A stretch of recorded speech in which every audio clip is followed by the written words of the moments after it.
नमस्कार दोस्तों, स्वागत है आपके अपने YouTube चैनल विष्णु प्रिया लक्ष्मी में। हर हर महादेव शंभु काशी विश्वनाथ गंगे। मोक्षदा एकादशी का व्रत इस बार 11 दिसंबर 2024 को रखा जाएगा। इस व्रत का आरंभ 11 दिसंबर को रात 3:42 पर होगा। वहीं इस तिथि का समापन 12 दिसंबर को देर रात 1:09 पर होगा। उदया तिथि के अनुसार इस साल मोक्षदा एकादशी का व्रत 11 दिसंबर 2024 को रखा जाएगा। इस व्रत को करने से आपको सुख और समृद्धि की प्राप्ति होती है और साथ ही आपके पितरों को मुक्ति मिलती है। पौराणिक मान्यताओं में बताया गया है कि महाभारत के वक्त भगवान कृष्ण ने इसी दिन अर्जुन को गीता का उपदेश दिया था। इसलिए इस दिन को गीता जयंती के रूप में भी मनाया जाता है। इन उपदेशों में भगवान कृष्ण ने अर्जुन को जीवन के मूल सिद्धांत और धर्म का मार्ग दिखाया था। मान्यता है कि इस व्रत को करने से साधक को सारे पापों से मुक्ति मिलती है। साथ ही पितरों को मोक्ष दिलाने के लिए मोक्षदा एकादशी का व्रत रखना सबसे शुभ फलदायी माना जाता है। मोक्षदा एकादशी व्रत कथा। धर्मराज युधिष्ठिर कहने लगे, हे भगवान, मैंने मार्गश्रेष्ठ कृष्ण एकादशी अर्थात उत्पन्ना एकादशी का सविस्तार वर्णन सुना। अब आप कृपा करके मुझे मार्गशीर्ष माह के शुक्ल पक्ष की एकादशी के विषय में भी बतलाइए। इस एकादशी का क्या नाम है तथा इसके व्रत का क्या विधान है, इसकी विधि क्या है, इसका व्रत करने से किस फल की प्राप्ति होती है, कृपया यह सब विधान पूर्वक कहिए।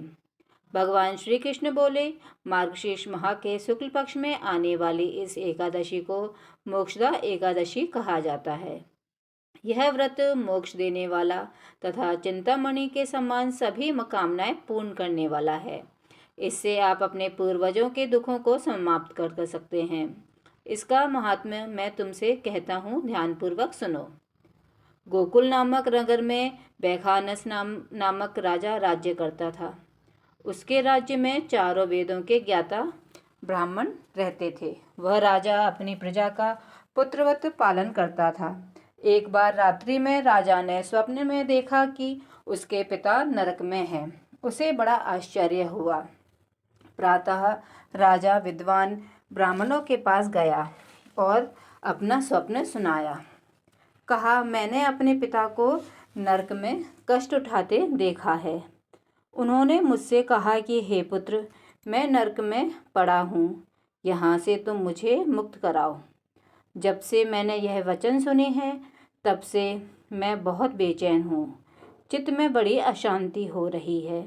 मुझे इस राज्य, धन, पुत्र, स्त्री, हाथी, घोड़े आदि में कुछ भी सुख प्रतीत नहीं होता। क्या करूँ? राजा ने कहा, हे ब्राह्मण, देवताओं, इस दुख के कारण मेरा सारा शरीर जल रहा है। अब आप कृपया करके कोई तप, दान, व्रत आदि ऐसा उपाय बताइए जिससे मेरे पिता को मुक्ति मिल जाए। उस पुत्र का जीवन व्यर्थ है जो अपने माता पिता का उद्धार न कर सके। एक उत्तम पुत्र जो अपने माता पिता तथा पूर्वजों का उद्धार करता है, वह 1000 मूर्ख पुत्रों से अच्छा है। जैसे एक चंद्रमा सारे जगत में प्रकाश कर देता है, परंतु हजारों तारे ऐसा नहीं कर सकते। ब्राह्मणों ने कहा, हे राजन, यहाँ पास ही भूत, भविष्य, वर्तमान के ज्ञाता पर्वत ऋषि का आश्रम है। आपकी समस्या का हल वे जरूर करेंगे। ऐसा सुनकर राजा मुनि के आश्रम पर गए। पर उस आश्रम में अनेक शांतिचित योगी और मुनि तपस्या कर रहे थे। उसी जगह पर्वत मुनि बैठे थे। राजा ने मुनि को साष्टांग दंडवत किया। मुनि ने राजा से सांगोपांग कुशल पूछी। राजा ने कहा, महाराज, आपकी कृपा से मेरे राज्य में सब कुशल है, लेकिन अकस्मात मेरे चित्त में अत्यंत अशांति होने लगी है। ऐसा सुनकर पर्वत मुनि ने आंखें बंद की और भूत विचारने लगे। फिर बोले, हे राजन, मैंने योग के बल से तुम्हारे पिता के कुकर्मों को जान लिया है। उन्होंने पूर्व जन्म में कामातुर होकर एक पत्नी को रति दी, किंतु सौत के कहने पर दूसरी पत्नी को ऋतुदान मांगने पर भी नहीं दिया।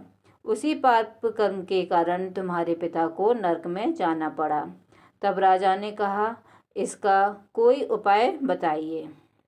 मुनि बोले, हे राजन, आप मार्गशीर्ष एकादशी का उपवास करें और उस उपवास के पुण्य को अपने पिता को संकल्प कर दें।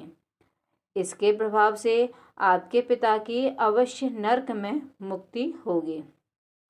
मुनि के ये वचन सुनकर राजा महल में आया और मुनि के कहने के अनुसार कुटुंब सहित मोक्षदा एकादशी का व्रत किया। इसके उपवास का पुण्य उसने पिता को अर्पण कर दिया। इसके प्रभाव से उसके पिता को मुक्ति मिल गई और स्वर्ग में जाते हुए वे पुत्र से कहने लगे, हे पुत्र, तेरा कल्याण हो। यह कहकर वे स्वर्ग चले गए। मार्गशीर्ष मास की शुक्ल पक्ष की मोक्षदा एकादशी का जो व्रत करते हैं उनके समस्त पाप नष्ट हो जाते हैं। इस व्रत से बढ़कर मोक्ष देने वाला और कोई व्रत नहीं है। अगर आपको यह वीडियो अच्छी लगी हो तो कृपया हमारे चैनल को सब्सक्राइब करें, लाइक करें, शेयर करें और कमेंट भी करें। धन्यवाद।